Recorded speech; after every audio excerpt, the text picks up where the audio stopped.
Great. Hey, thank you all. Good morning, good afternoon, good evening. It's evening, early evening in India. My name is Doug Brunke. I'm the founder and CEO of Global Chamber. This is our monthly call for Global Chamber India Cross Metro Meetup.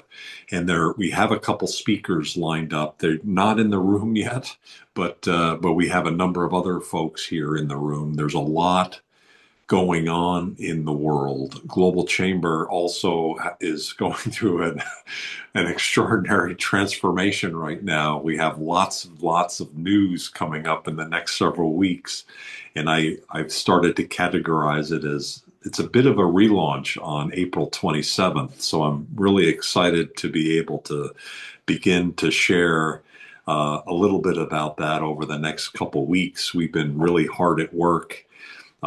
Artificial intelligence really quite literally is changing everything in our lives.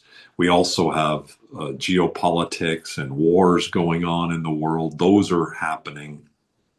But from our perspective, from the Global Chamber perspective, we're seeing things changing faster than they've ever, almost at an exponential rate.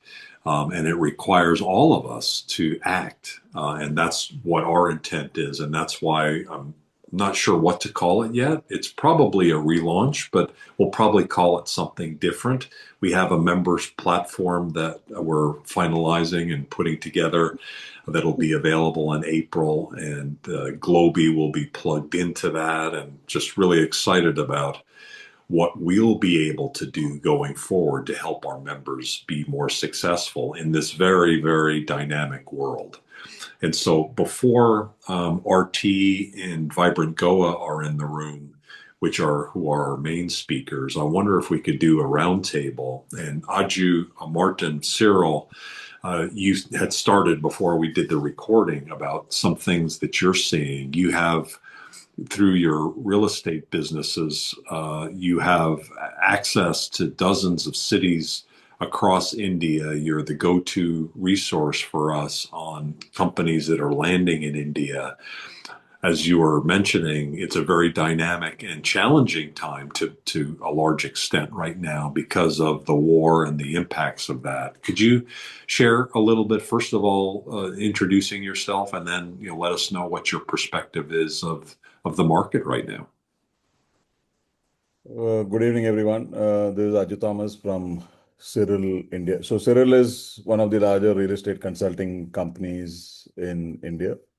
We have members, I think now close to almost 46, 47 cities, or 46, 47 members in almost about 32, 33 cities. The idea is to concentrate on office leasing, which is predominantly IT, retail, industrial, logistics, and logistics warehousing, and land.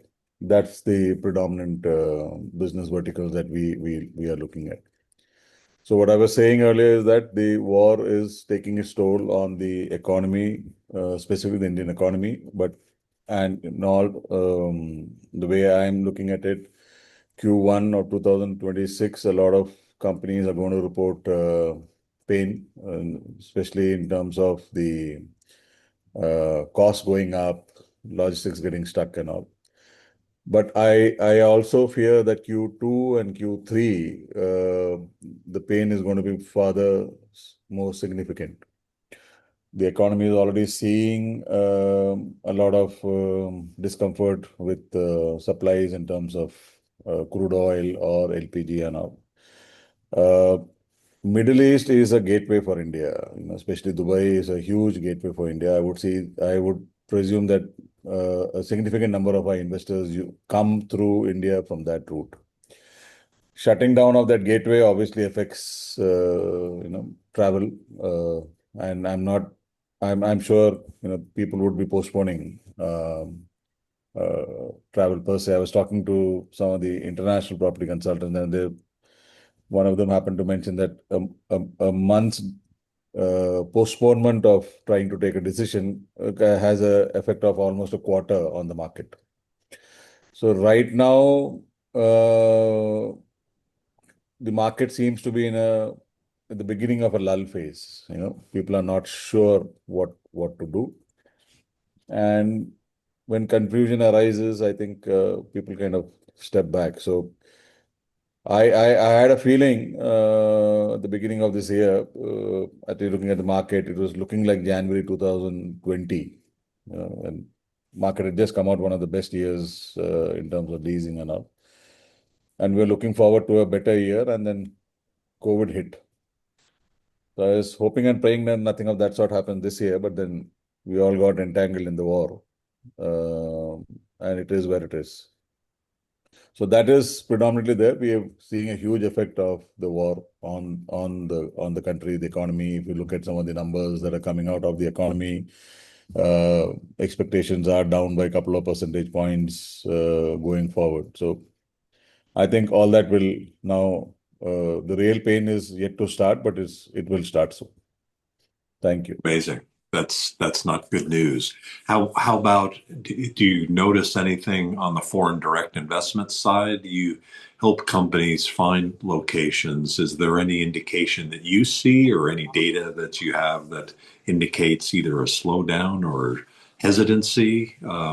You mentioned So about I like I the I think as I think people. that whatever probably got postponed around Christmas or New Year might have got postponed to closures in January, February. Beyond of that, so the Q2, so April onwards, new requirements generally kind of ramp up. That I think there is a general slowness in terms of new requirement because, like I said, one of the main access points to India is currently blocked, and people may not be comfortable flying in through a war zone to discuss investments. So Sure. uh, we will. So currently we are down, but it will go further down, is my sense going forward. And I'm sure even companies which are planning to come in would like to see where exactly is the war landing and where exactly is the country landing and all those things. So, in confusing times, I find people kind of postpone decisions. I'm seeing that even with landlords, people who would commit to do fit outs now don't want to invest that kind of money. They want to conserve cash. So that is where we are, and difficult to predict, but definitely difficult times ahead. Thanks for the update. Does anybody have any questions or thoughts for Aju? Anything that you either like to add to that or comment on? Doug, I have some questions and comments that I might wish to add, if I may go ahead. Sure. Yeah, please, Peter, please go ahead. Are you in DC today? I am. So, and my office window faces the sunrise, so I apologize for the glare. I've tried to kind of offset it here. So, my name is Peter Grabick, and I office out of the Washington, D.C. metro area, and we work in trade and project finance. We do a lot of work for institutionals on distressed assets. And my portfolio includes the Middle East as a region. I was actually in Dubai about 2.5 weeks shortly before the start of Ramadan and before all of this happened. We didn't get stuck there. I was watching what was happening in Geneva at the time, and there were a lot of conferences there before the end of Ramadan. So I thought that it was safe enough, and we made it in and out before there were any issues. I will. I'll just comment. There's two areas relevant to what you were mentioning, Aju, that we work in. So one of them is, we've looked at the effect on global supply chains and energy. Um, you know, Southeast Asia and Europe are highly dependent on, or they get a significant portion of their energy resources going through the Straits of Hormuz. The Ras Al, I'm probably not pronouncing it right, but the Ras Al Afan site in Qatar, which is the largest natural gas production site in the world, was hit last week. So, this is beginning to attack potentially infrastructure. The U.S. just very quickly, I'll try to do this very quickly. The U.S. Is a surplus country on energy, but when it comes to energy exports, what we're seeing is the main issue is we are capacity constrained on what we can export, meaning that there's only so much capacity that can handle the movement of these types of resources within the established regulatory frameworks. Because obviously anything with a high carbon count is potentially explosive. So these are areas that we're working on. And then more specifically, our firm works with distressed assets. So when we are looking at the fallout, the economic fallout from the Middle East, not only within the region where there are direct civilian targets that are being impacted, we are also looking at the secondary effects, especially to Southeast Asia and Europe. And we're working with law firms in the region. Our main focus right now is preserving evidence of damage, which deteriorates relatively quickly in a war zone. And of course, we're working with law firms, so they're looking at ways of managing these things in the future as the situation begins to stabilize, because these things do stabilize eventually. When a war hits, law doesn't disappear entirely. And there was a UN resolution that was passed earlier this month. The legal resources that we're coordinating with in the region are looking at a similar framework to what happened during the Gulf War, where there was also a UN resolution, and there ended up being more than 50 billion in payouts for various types of damages that had primary, secondary, tertiary effects from the conflict.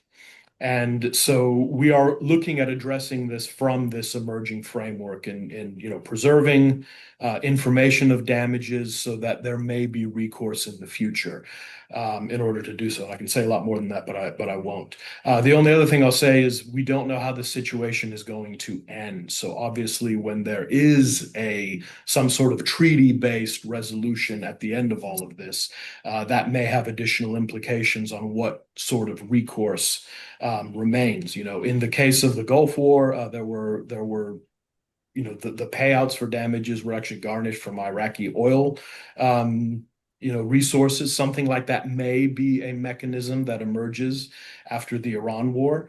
But a lot of that depends on how it's going to end. We have a UN resolution, but there will also likely be some sort of treaty framework. And, in my estimation, at the end of this, Iran is going to be looking at optimistically, probably something like how Germany looked at the end of World War I. And so the terms of any armistice are going to be important. And I'm sure that recourse and damages are going to be one of the things that's addressed.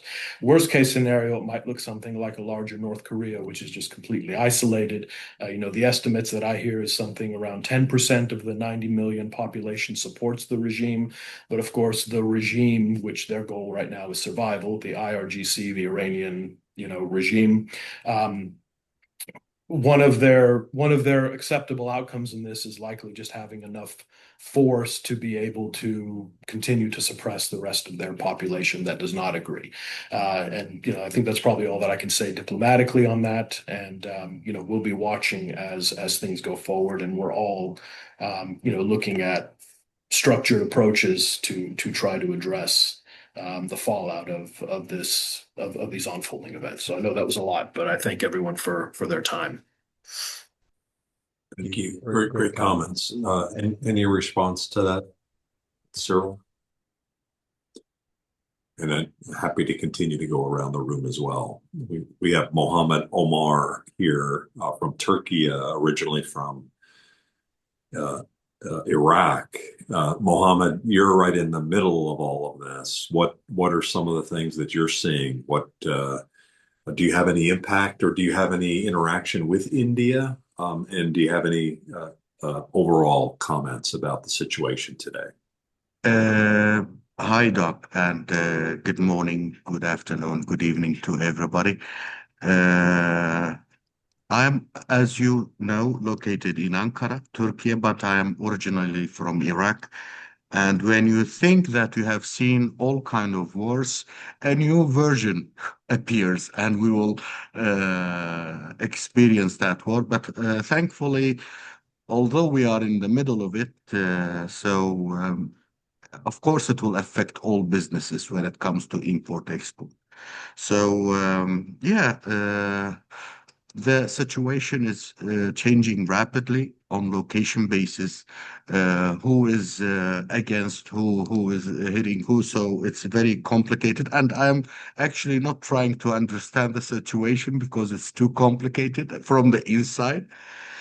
And yeah, but the reason I am joining this meeting today, I am looking for a product that has been requested. The business must go on, so I don't want to go just to talk about war. So I'm looking for a product called vinyl acetate monomer. Have you heard about that, Doug? This product? I have. I'm a chemical engineer, so that one I know well. Yep. Yes, that's why I joined this this webinar. So I think US is the most producer for this product. So if there is any referrals, and I think India has also some kind of Yep. production of this product. Yep. So I will be grateful if anyone can connect me. I don't see Cesar; he is the right now. But if there is any company under the Global Chamber, there is a demand right now. I'm looking for this product, getting a quotation. So life goes on now, business as usual. Thank you, Doug. Cesar, I, we're trying to teach Cesar to put his name in here and put his asterisk, and we're not a Cesar. I can't change it because you're a co-host. So that is him though under the name Global Chamber co-host, okay. or at least that's what and so he's probably not able to speak, but we'll circle back. That's actually a product that we've handled before, and Yeah. so I'm we here. can. I'm here, Doug, and hi, Mohammed. Let me. Hi. Hi. Can you put a text there in the chat with the product so Yes, I I can. I will write the product and I will on the chat. Yeah, So and if you, I mean, everybody, because normally people ask me for a lot of specifications, like the more the merrier. If you can add more info there, yeah. is this for Turkey or for Iraq? No, no, it's for Iraq, and I got a demand from a factory who is using it for textile. I think it's and wood production or something like that. Okay. Actually, to be honest, I am not very familiar with that product, so I think it's best way to ask experts with on chemical engineer background will be best to to have No this worries, no information. worries.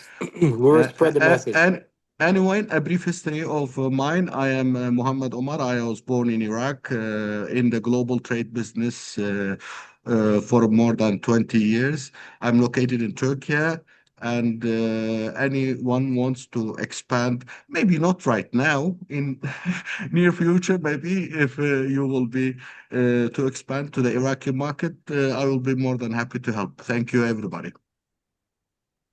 Thank you.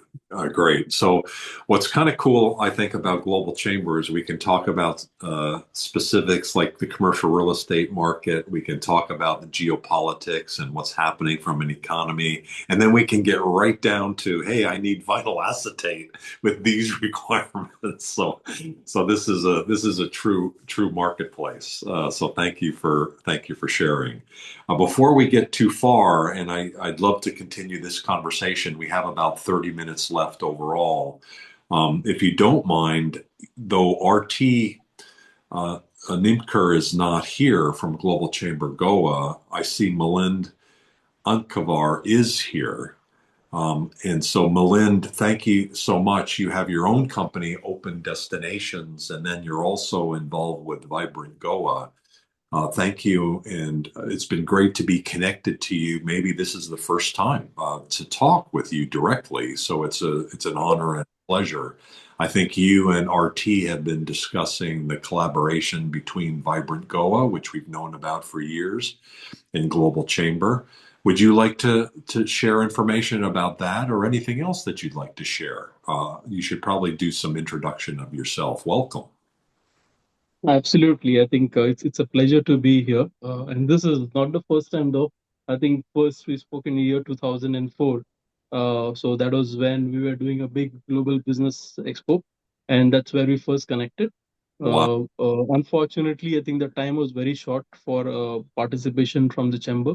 So it was good that we could connect with Aarti much earlier this time, and give an opportunity to all the members from Global Chamber as well to participate in the global event that we're planning. So I definitely want to thank Aarti and you for this opportunity for allowing to be part of this particular session. It's exciting. It's, I think, a very interested crowd that is part of it, and it's always a pleasure to be here and speak. So quickly about me, myself, Milind Armekar. I work with it's a UK-based company. We are into travel technology. We offer travel technology solutions to some of the large tour operators globally, almost 35 countries. Uh, and we are operating it from Goa. So we have a team of around 800 people, 800 plus people now from Goa, which are delivering 24/7 services and software solutions to these large tour operators across the world.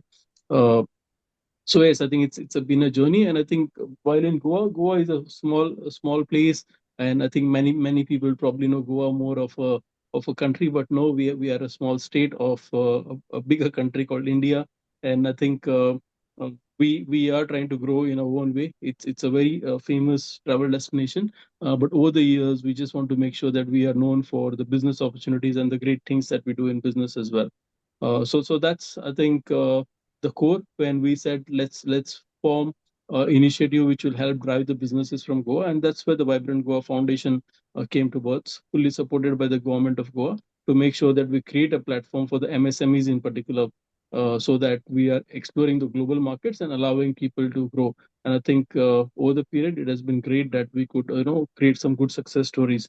And I heard Mr. Omar speak about requirement for vinyl acetate monomer. And though I'm not an expert, but I believe there are clearly suppliers in Goa as well who do this supplies. So if any way I can connect and share with someone, I'll be more than happy to be able to do that. Um, I have a short presentation to run through based on my discussion with Arti. Can I run that through here now? You can, yes. When you say short, how short is short? I will keep it short. You tell me when to stop, and I can. Well, I think How we'd much like time to, do I have? we look forward to hearing more about it. So I think, 5, 10 minutes, it would be Okay, fine. fair enough. This is an important initiative. How long has Vibrant Goa been around? Has it been around for about 10 years? No, 2019, 18 actually is where we started, and 19 was the first edition. Okay, got it. Yeah. So the Vibrant Goa Foundation, as such, is when we started, and now we are having the Vibrant Goa Global Business Summit and Expo, which is going to happen on 29th, 30, and 31st of October. So again, as I said, this is building global bridges, enabling local growth. That's been the mantra that we've been working with. Uh, Very broad level, again, just very important for me to mention that it's a not-for-profit initiative that we started for driving the economic growth and global collaboration, focus on industry startups, MSMEs, and innovation ecosystems, and act as a platform basically connecting Goa to the global opportunities. We strongly engage with the government. There's a full support from the government. We work very closely with the industry leaders, and global networks are basically what we are associated with. The vision remains very clear: position Goa as a global hub for business, innovation, and talent. What do we do? We do curate global summits, industry platforms. We enable partnerships, market access, promote startup, MSMEs, innovation, facilitate policy dialogue, industry collaboration, and build global Goan business network. So some of the IPs that we created over a period of time, obviously, is a global business expo and summit. So we had Vibrant Goa. We renamed it to Amazing Goa last edition, but again, we basically, from everyone's sentiments, we want to go back to Vibrant Goa. So that's what it is going to be called this year. We also form a confederation of global Goan entrepreneurs. Idea is to get all the global Goans who are there, into businesses, to get them on a platform so that we are able to have good success stories to basically share experience as well as motivate others and have more platforms to interact with. And then we have inspiration awards to award people who are good success stories for motivating people, success stories that have come out of Vibrant Goa and otherwise. So there is a very special moment for acknowledging all of those. We also have a Green Goa Summit, which basically talks more about sustainability. And then we initiated the Global Tech Summit Goa, which is basically exploring all the announcements in the field of IT and see how businesses get impact and how businesses could leverage the benefit. So I chair the Global Tech Summit, and I am the Secretary General for the Confederation of Global Goan Entrepreneurs as well. So, at a very high level, it's a flagship platform which is hosted in Goa, getting together all the global investors, industry leaders, entrepreneurs, startups, government stakeholders. We have expos, conferences, B2B meetings, networking. Focus is from our side, drive investments into Goa, showcase Goa beyond tourism, enable global partnerships, and we have immensely good examples to show how over the years we've been able to create some very good success stories coming out of Goa who are exporting for the first time. So I think we we we are glad that we could probably create a platform for people to be able to get into exports. Just the numbers at a very high level for the expo so far. For the expos that we've done, we had 6,500 business delegates who participated, 52 countries who represented them at the expo, 542 international delegates, 410 B2B meetings we had, 180 international speakers as part of Knowledge Summit, 60 self-help groups, which are proud that we basically played role in terms of training them and created an opportunity for them. 35 entrepreneurs started the export journey with us. For the first time, they started the exports via this initiative. And 650 plus Goan companies got mentored to be able to get into businesses and scale the businesses. The picture below is of the student buddy program that we run. Again, a flagship event that we have, wherein we get a student to be groomed to be a future entrepreneur and also connect with a lot of the international delegates and be their guide for the duration of the event. So the focus areas, again, this remains core from the alignment with the government of Goa: information technology, digital transformation, tourism, track travel, startups, innovation ecosystem, MSMEs, manufacturing, sustainability, green economy, education, skill development, logistic infra, creative industries, and media. Like for me in particular, I mentioned about uh, and technology, but I think besides that, I have a lot of interest and a lot of participation in the AI field of AI. So I do help a lot of companies with regards to the AI initiatives, and particularly in the area of skill development and creativity.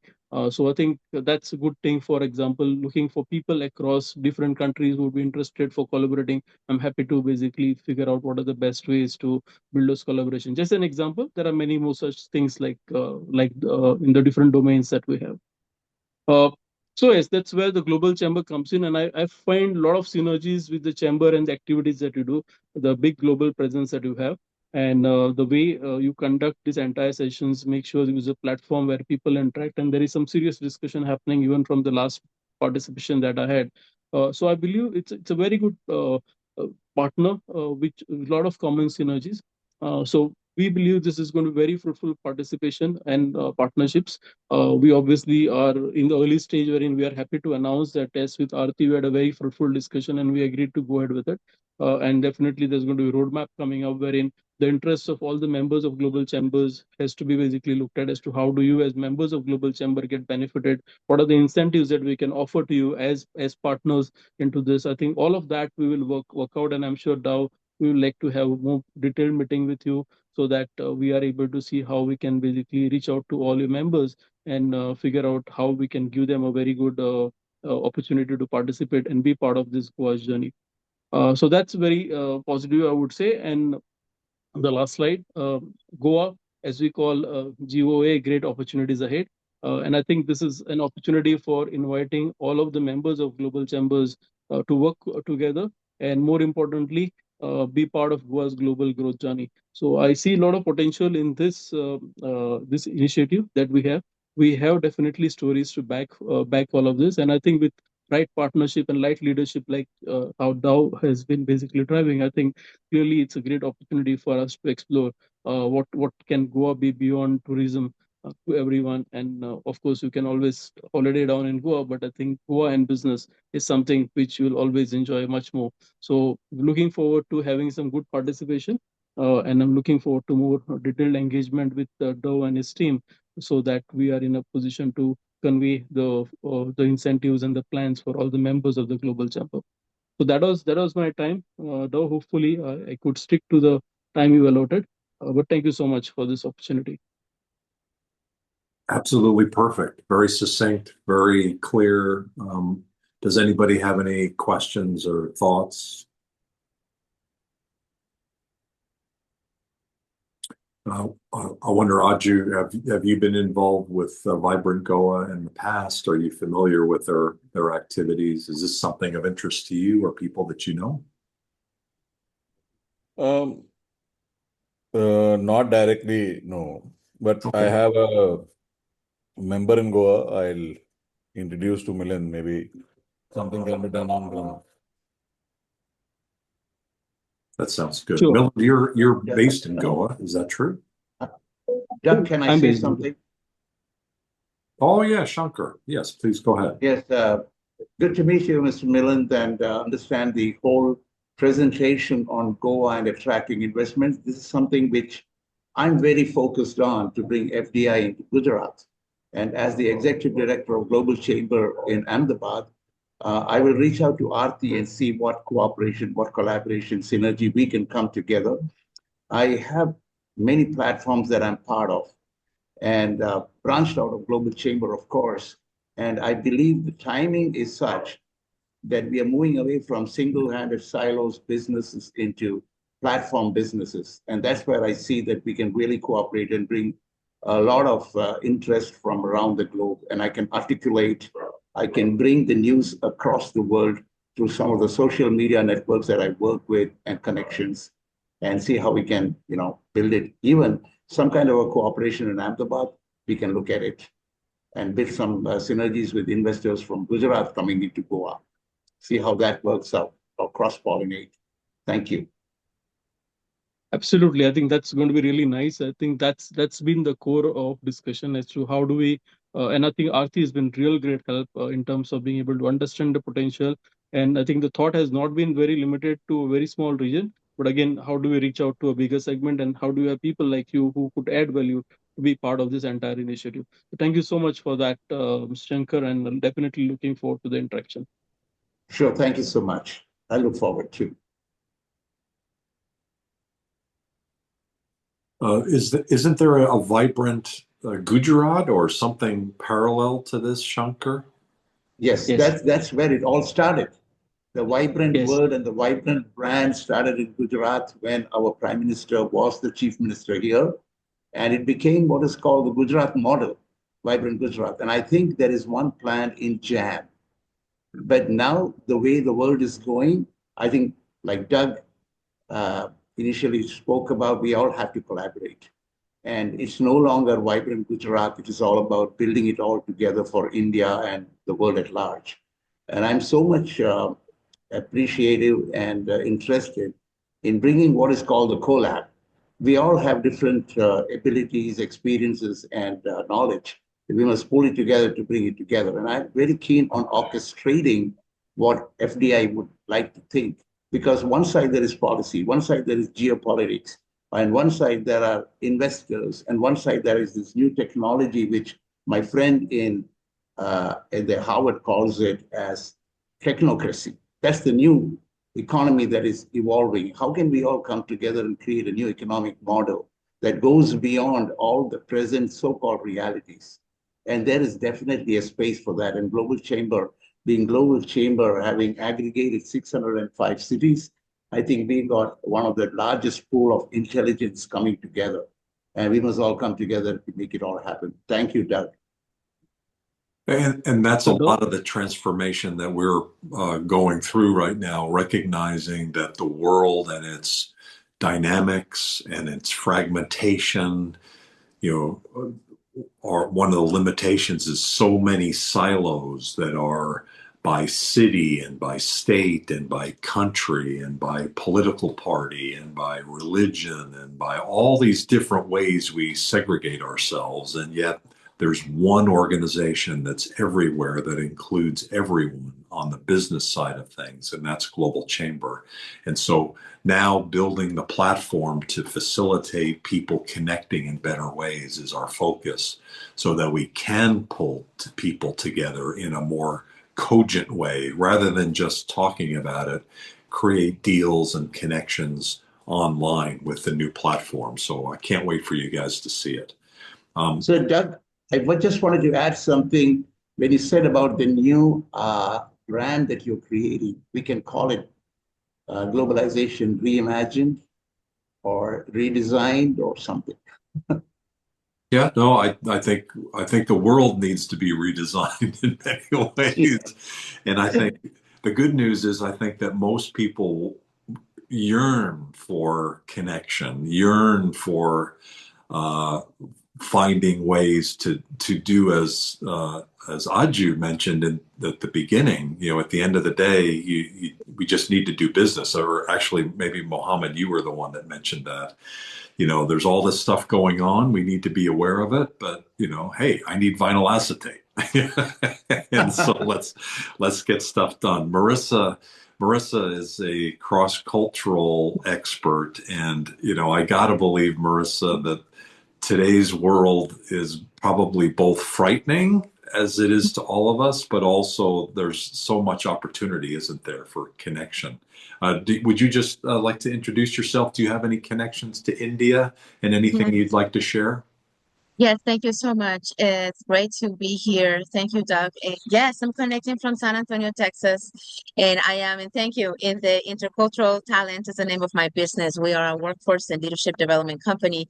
We've been serving for 10 years and very organically providing customized workshops remotely and in person in over 45 different countries. And we've been blessed to travel to India to facilitate in person. And I guess my background, wow, Doug, estuche de monerías. You are a chemical engineer. Is that what you said? Is that your academic training? Yes, I started my career in Beaumont, Texas, which is not at the end of the world, but you can No. see it from there. Well, I'm in Texas. I'm in Texas. I am in Latin America, in Texas, in San Antonio, New Spain. But yes, I mean, my background is in political science, international relations. That's my academic background, and I basically built a career in HR as a facilitator. And just like Mohammed, so nice to meet you in Turkey. Says we still gotta, bring in. I was gonna say the bacon, but which is an American expression, but we still got to feed our families. That we still got to do business. We still have to move forward. And yes, these are moments of crisis. I appreciated the comments earlier about the parallels with 2020 and the disruption that we had in the pandemic. But I also think, as someone whose business was transformed by the pandemic in a very positive way, there was very positive transformation as well in a post-pandemic world. I think in ability to introspect nature, flourish the time that we were in lockdown, and there were a lot of important lessons. And I think that if indeed we are about to experience as a political scientist, if we are, I don't know what's going to happen. I don't think anybody knows enough to be pessimistic, and I do have positivity in my top 5 strengths.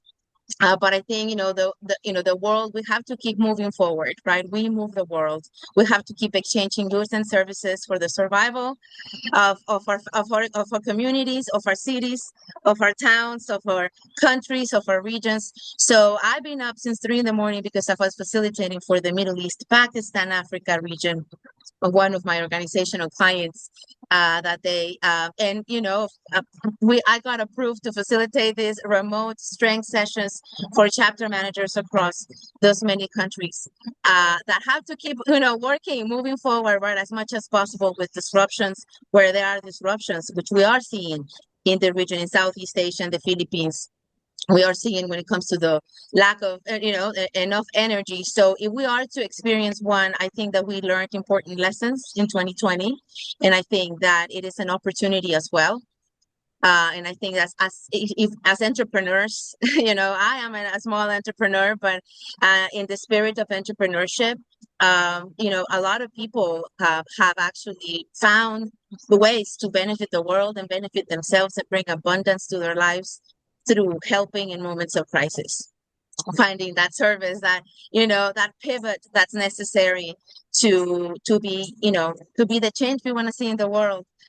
So Anyways, without overstaying my welcome, thank you. My website I share on the chat room. If anyone would like to connect and talk about talent development, we use fantastic tools like Strengths Finder, where people take an assessment and learn their top 5 strengths, which is a phenomenal tool precisely for global collaboration. Beyond perceived cultural differences, there are tools, there are tangible tools in talent development like Strengths Finder, like NVC, nonviolent communication, things that we can implement at the workplace remotely and in person to work together and to be more efficient and to continue growing as human beings and becoming the best versions of ourselves despite the circumstances that might be outside of our control. So yes, it's just great to connect. Again, I had the pleasure to facilitate in South India back in 2024. It was my first time ever, but I've been serving the South Asian region since 2007. I've been watching Indian films since Hum Dil De Chuke Sanam, and now with thanks to the globalization and social media, now we're all way more hyper connected and know these things. But I've been serving South Asia since we would say GBs and the upgradation of the Plesk in hosting configurations before the cloud. So I've been around as an employee. I work for big tech, for global tech, and that's how I got connected also to the global market. So thank you so much for your generous time. Thank you very much. Does anybody else in the final minutes have comments that you'd like to make or anything you'd like to announce? Please go ahead. I think we've heard from almost all of you. And Milind, thank you for your more detailed conversation. Look forward to the conversations we'll have going forward with RT and yourself and Vibrant Goa. Peter, thank you for your comments. And Marissa, thank you. I did not know about your India experience, and so that's great to learn. Thank you. Cesar, did you want to make any final comments? Thank you for jumping in and helping out with the vinyl acetate. And do you have the information you need there?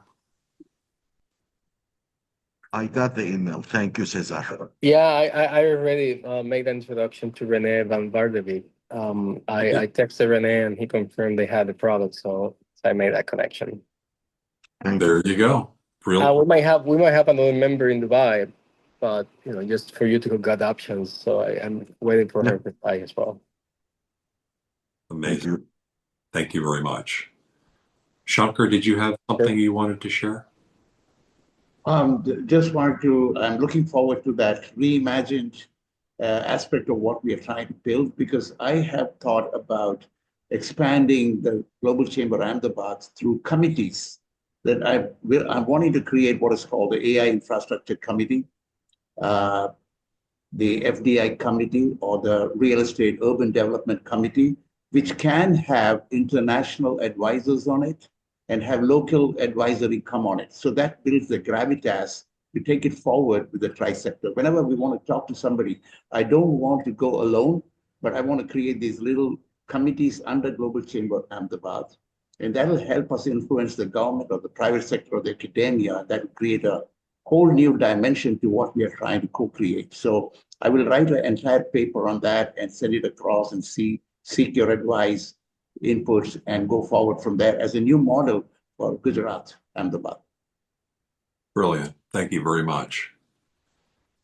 Well, thank you everybody for joining today. I really appreciate your support and collaboration and your patience with the world. We need patience. It's a hard time. But as several of you have spoken, it is so important. We still need to feed the family. We still need to move forward, and everything does come to an end. On the positive side, I had a conversation with a member, I think it was earlier this week, and he was emphasizing how he views when he has a client. He emphasizes with the client that this relationship will end. Ideally, it'll be because of something positive. You'll sell your business or something positive happens. But I know that this commercial relationship will end. And I think that's an important idea. beginning with the end in mind. We know every relationship, all of us there'll be some point where we won't know each other anymore. And I think that becomes important with your family too. Go hug your children and your parents. And that was certainly important for me as my parents aged. I started to realize that eventually they weren't going to be around. And that emphasizes how important certain things are. I hope that Global Chamber will continue to be important in your lives, but I also recognize at some point, let's continue to connect other people so that they can benefit. I hope I don't mess this up, and I'll end with the concept that was introduced by Paul Dunn a couple days ago in a Globinar, that a legacy is not something that you leave. A legacy is something that you continue onward. I think he said it better than that. But the idea that we're racing and racing to leave something with everybody is not probably what we need to think about. What we need to think about is what are the things that we can start in motion? Whether, we're here or not, eventually we're not. But when we leave, what will be in motion for what matters to you that you can begin today? Don't need to have it all solved now, but if you can, over the next weeks and months, be able to take steps to remember that you're leaving things that continue. And so that's certainly will be our approach, and our approach in the refresh of Global Chamber over this next month. We're very busy today. We have a number of different events, and I'll end there with, let me just call up my calendar. I know after this meeting, we have in 2 hours, we have the New York Meetup. Actually, it's about retaining talent. So Marissa, you brought up that topic. So in 2 hours, the New York chapter's talking about that. And in 3 hours, the Miami Metro Meetup is going on. And I'm sure Cesar is part of that. And then in 5 hours is the Global Chamber Import Committee forum, and there's an amazing speaker. If you can't attend, understand the timing may not be right, but the speaker, Dr. Martha Medina, is one of the best exporters from the standpoint of knowledge of the process, multiple products in the food industry and in the food supplement industry. There's nobody better, and she can explain it as she exports around the world better than most people that I've heard. So that's definitely something from an exporting perspective to be part of. And then way out there, it looks like it's in about 10 hours. So 9 hours from now is the Global Chamber Tokyo conversation. And we have 3 key speakers on that one, including the state of Arizona and the work that they're doing in Japan to get more Japanese companies primarily into the semiconductor chain, but other value chains included. A lot of foreign direct investment by Japan, and we'll be talking about that in 9 hours. Thank you, everybody, for joining. Have a great rest of your day, or sleep well in the case of those of you in India, and we'll see you soon. Take care. Thank you, Doug. Thank you so much. Bye, everyone.